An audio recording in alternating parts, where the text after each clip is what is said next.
Dalam sejarah Bani Israel ada satu nama yang menjadi simbol keangkuhan dan kehancuran. Qarun, sepupu Nabi Musa alaihi salam. Ulama seperti Ibnu Katsir, At-Tabari, dan Al-Qurtubi menjelaskan bahwa Qarun berasal dari keluarga yang sama dengan Nabi Musa alaihi salam. Namun berbeda akhlak, berbeda hati, dan berbeda nasib. Pada awal hidupnya, kata ulama, Qarun adalah seorang yang rajin membaca Taurat dan tampak saleh. Namun ketika Allah memberinya kemampuan bisnis dan pengetahuan dunia, Qarun mulai berubah. Hatinya dipenuhi ambisi, matanya dipenuhi rakus. Ia mencintai harta lebih dari kebenaran. Dan disinilah awal tragedi itu dimulai. Al-Quran menggambarkan kekayaannya dengan satu ayat yang membuat manusia terdiam. Kunci-kunci gudang hartanya saja terlalu berat untuk dipikul oleh orang-orang kuat. Quran Surat Al-Qasas ayat 76. Ulama tafsir menjelaskan, Qarun memiliki peti-peti besar berisi emas murni. Kuncinya saja dibuat dari kulit dan logam berat. Setiap kunci ukurannya seperti tangan manusia. Membawa kuncinya, bukan hartanya, memerlukan banyak pria perkasa untuk mengangkatnya. Inilah harta paling mengerikan yang pernah tercatat dalam sejarah manusia. Ketika Nabi Musa mengajak kaumnya kembali pada ajaran Allah, Qarun justru menuduh Musa ingin merebut kekuasaannya. Ia berkata dengan congkak, "Sesungguhnya aku diberi harta ini hanyalah karena ilmuku." Quran Surat Al-Qasas ayat 78. Ulama berkata, kalimat ini adalah puncak kesombongan. Ia lupa bahwa Allah lah pemberi rezeki, bukan kepandaiannya sendiri. Qarun kemudian memamerkan kekayaannya setiap hari. Ia keluar ke pasar dengan pakaian sutra tebal, unta-unta berhias emas, dan hamba-hamba yang membawa peti harta di belakangnya. Rakyat terpesona, bahkan ada yang berkata, "Wahai Qarun, andai saja kami memiliki seperti yang engkau punya." Namun orang-orang beriman mengingatkan, "Celaka kalian, pahala Allah lebih baik bagi siapa yang sabar." Quran Surat Al-Qasas ayat 80. Tapi Qarun tetap membangkang. Puncak kejahatan Qarun terjadi ketika ia menyebar fitnah terhadap Nabi Musa dengan menyuruh seorang wanita menuduh Musa melakukan maksiat. Ketika wanita itu ditanya oleh Nabi Musa di hadapan kaumnya, wanita itu ketakutan dan berkata, "Qarun menyuruhku berdusta kepadamu." Fitnah itu gagal dan murka Nabi Musa naik ke langit.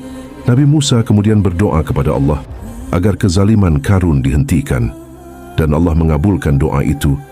Pada sebuah hari ketika Qarun tampil dengan kemegahan hartanya, tiba-tiba bumi berguncang di bawah kakinya. Lantai tanah retak, debu berterbangan. Qarun panik. Al-Quran menyatakan, lalu kami benamkan Qarun beserta rumahnya ke dalam bumi. Quran Surat Al-Qasas ayat 81. Ulama menjelaskan, bumi menelan Qarun sedikit demi sedikit. Ia berteriak meminta tolong. Tidak ada satu pun yang bisa menolongnya. Hartanya, rumahnya, gudangnya, semuanya lenyap. Ia ditelan hidup-hidup, hingga tidak tersisa satu biji emas pun. Sebagian riwayat menyebut, setiap hari Qarun turun satu hasta ke bawah bumi hingga hari kiamat. Setelah Qarun hilang, semua orang sadar. Orang-orang yang sebelumnya iri berkata, sungguh Allah melapangkan rezeki bagi siapa yang Dia kehendaki dan menyempitkan bagi siapa yang Dia kehendaki. Kalau bukan karena Allah melimpahkan karunia-Nya kepada kita, niscaya kita pun ikut ditelan bumi. Quran Surat Al-Qasas ayat 82. Kisah itu menjadi pelajaran bagi seluruh umat Islam. Kekayaan bukan tanda cinta Allah. Ilmu tanpa iman akan membinasakan. Kesombongan adalah pintu kehancuran. Allah tidak perlu menurunkan badai untuk menghancurkan seseorang. Cukup perintah pada tanah di bawah kakinya. Qarun adalah peringatan sepanjang zaman. Harta yang tak ada tandingannya, rumah yang megah, kekuasaan yang luas, tidak mampu menyelamatkan Qarun dari satu perintah Allah. Qarun hilang bersama rumahnya. Namun kisahnya tetap hidup sebagai ayat yang dibacakan seluruh umat Islam hingga hari ini. Dan begitulah, hingga hari ini setiap harta misterius yang ditemukan tersembunyi di dasar bumi, terkubur di padang tandus, atau tenggelam di kedalaman lautan, semuanya selalu dikaitkan dengan nama Qarun. Sebab pada hari ketika Allah membenamkan Qarun bersama istana dan seluruh kekayaannya ke dalam perut bumi, tersebarlah keyakinan di kalangan manusia bahwa harta-hartanya terpencar, terlempar, dan tersimpan di berbagai penjuru dunia. Emas, permata, peti harta, dan khazanah kuno yang sesekali ditemukan oleh manusia menjadi simbol dari kesombongan Qarun yang dikubur oleh waktu. Maka, dari sinilah lahir istilah yang hingga kini masih disebut orang harta Qarun. Harta peninggalan Qarun, simbol kekayaan yang tidak ditemani ketakwaan, pelajaran bagi setiap generasi. Tiada harta yang lebih mulia selain yang disedekahkan di jalan Rabbi, karena disitulah harta menjadi kekal dan abadi.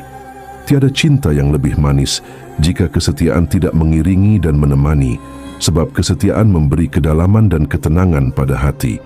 Tiada ilmu yang lebih bermanfaat jika adab tidak disertai, karena ilmu tanpa adab ibarat pedang di tangan orang buta yang akan melukai dirinya.